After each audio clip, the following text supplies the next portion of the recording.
Harry Alford spoke for me in a little over 3 minutes when he confronted Barbara Boxer.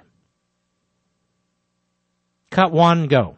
Then we're going to put the NAACP resolution that passed saying this. The NAACP approved a historic resolution addressing climate change legislation for the first time in the organization's history. What does that mean? Sir, we're going to put that in the record, and you can read it because I don't have the time, but I'll read the rest. What does that mean, though? I mean, NAACP has a resolution. What does that mean? Sir, they could say the same thing about what do you mean? I'm just telling you. I've got documentation. That they passed it, sir. They passed it.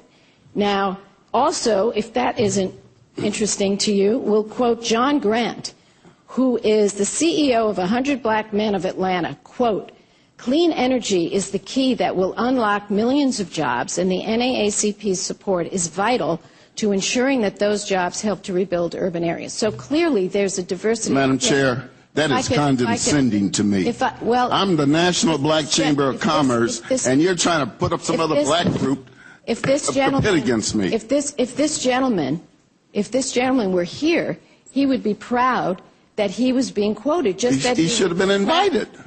Just as he would be proud. It is condescending to me. Just so you know, he would be proud that you were here.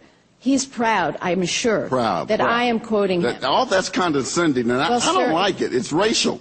I don't like it. Excuse me, sir. I take offense to it. Okay. As an African American and a veteran of this country, I take offense to that. Offense at the fact that I would quote. You're quoting some other black man. Why don't you quote some other Asian or somebody? Well, you are being racial here. Okay, let me be clear. And I think you're getting to a path here that's going to explode. I'm going to respond right now. I'm going to ask everyone to listen to what I said. First, I placed in the record the Pew Charitable Trust study. Very important study for our state, our home state of California.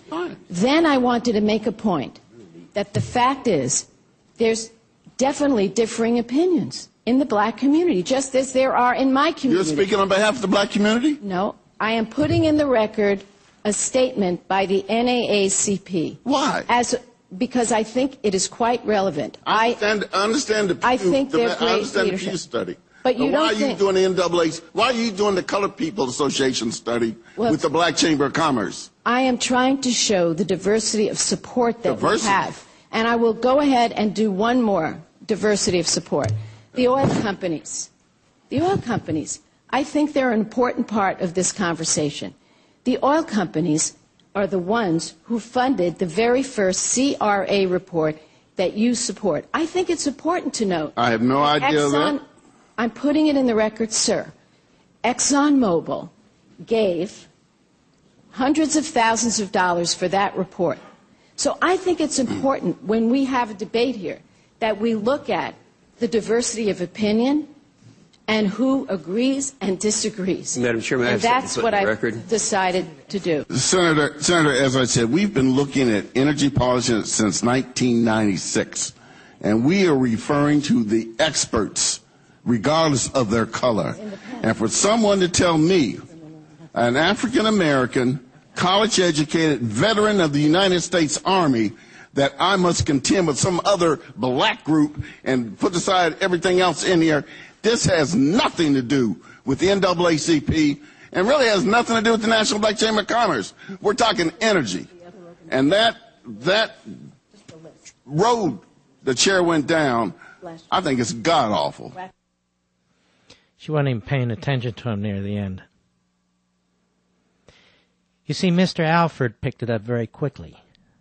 These white racists. They're on the left. I want people to repeat that, write it down, and spread it throughout the news tomorrow. The white racists are on the left.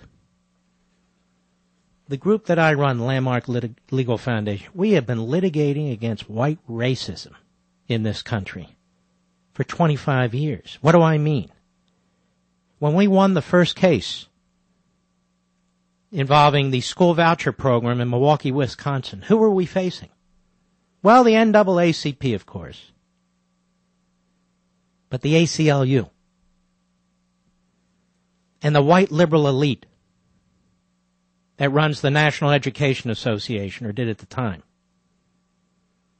white left-wing politicians, but not Polly Williams, a black state representative, a real hero to poor children who need an education. You see, because we conservatives believe that if people have a real education, not an indoctrination, a real education, if they get out of school as thinking human beings, they will understand why this is a precious nation.